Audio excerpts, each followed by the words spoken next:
Okay, Monday, the 12th of February, 2024. So, the Putin interview recently with Tucker Carlson.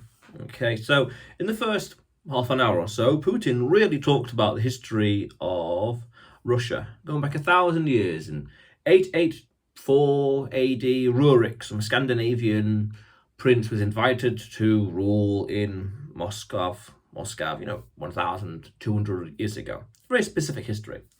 Now, I can understand that a lot of people would have been put off by history, just in general, struggling to understand how this obscure fact, these obscure events and people way in the past have any bearing or meaning today. And I knew a guy at university who was really not interested in history. I was always interested in history, so I understand where people come from, where it's not appealing. But it's worth understanding the interconnectedness of life, chaos theory, basically. It's a constant stream of cause and effect actions. Dominoes, row of dominoes. This happened recently because of that because of this, that because of this. And when you follow that logic and you squint hard enough and you're reductionist enough, you realize that everything is complete series of cause and effect. And everything, especially when you squint hard enough, everything is interconnected. Everything is related. The price of wheat, for example, in Egypt is related to the housing market in the UK, and some real distant domino effects, a complete series of dominoes in some fashion. The storm on the western coast of Alaska is linked to, the wind on the eastern coast of England, for example. These extreme levels of interconnectedness. And it's the same with history. This happened because of that because of this. So it's worth understanding in life that everything is connected. But at the same time, we don't want to be looking too hard to find connections, because some things would have minimal impact on the surroundings and other things would have had much more meaningful impact.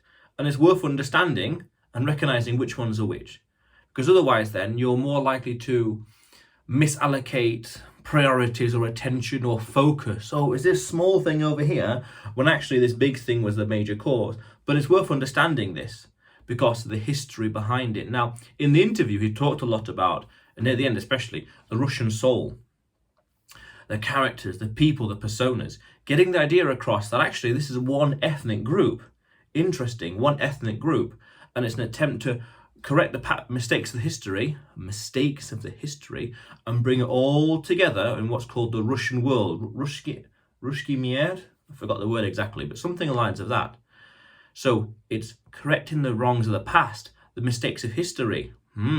Which history? Which mistakes? Well, this history all along here, the mistakes that happened 30, 40, 50, 60, 70, 80, 100 years ago, is able to recognize this event 100 years ago and how it had a cascading effect on events today and what it means for today's world in society, culture, economy, geopolitics, everything. Especially when you squint hard enough, everything's connected. But again, allocate correct priorities and attention and focus. Why focus on this thing here when this is much more pressing? So see what I mean? So that's chaos theory. The butterfly in Africa flaps its wings, and that has a knock-on effect of different cause and effects throughout the world, throughout society, throughout nature, and it creates storms in the middle of the Atlantic. Yeah, but it wouldn't just be like one butterfly flaps its wings and then this. It'll be this and that and that and this and this and this and this. All these other things culminating together. This is what's called the Lollapalooza effect. All these different things coming together, resulting in this over here. And that can be applied to quite literally everything. And the current geopolitical scenario we see ourselves in is a result of all these other events in the past cascading together, culminating in this event here. Now, also, I call it a chaos point. It's everything going smoothly and all the bad decisions culminating in the background, the malinvestments, the bad decisions, the inefficiencies, all culminating until they can't be denied or ignored any longer, and people have to face facts. You can be doing things normal and smooth as usual, making bad decisions, but because of other things, you can absorb those inefficiencies, but then eventually those inefficiencies become so great that you have to address them. And that's what I call a chaos point, where all these things have come together and now you have to address these problems. You can't ignore them or kick the can down the road anymore, and therefore it bends reality, meaning you have to address it, you have to act upon it, you can't ignore it, and then it results in other things, a whole new series of cause and effects. You can't just continue ignoring it. And so the situation now, let's say geopolitical situation, is a result of what I would call a chaos point, where these mistakes, all these decisions have been, people, society, mankind, civilization have been able to weather, been able to absorb them. Who cares, or move on, or don't worry about it. And now it's all coming together in a culmination. And even this itself would have been a result of smaller chaos points. And geopolitically speaking, what happened in 2014? That was a big incident as well.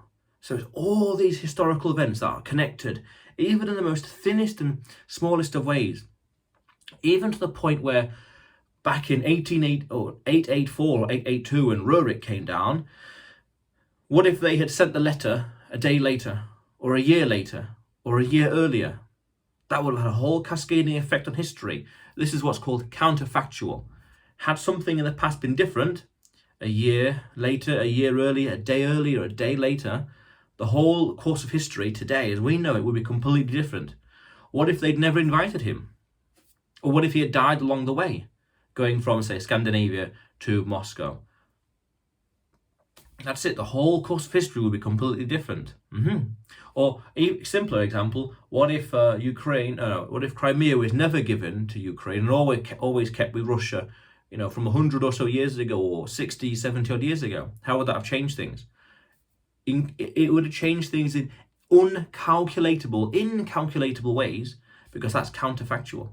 We may never know. We can theorize and hypothesize and speculate all we want, by all means. It's fun, nothing wrong with that. But it's water under the bridge. It's counterfactual. So it's worth understanding and recognizing in this world, this interconnected world, that small actions here and there have a knock-on effect way into the future in obscure ways we can't even imagine. And I guess, in a way, this is the premise of the book, of the film. I've only seen the film of Cloud Atlas. One action in the past has a knock-on effect way into the future in ways you can't even imagine.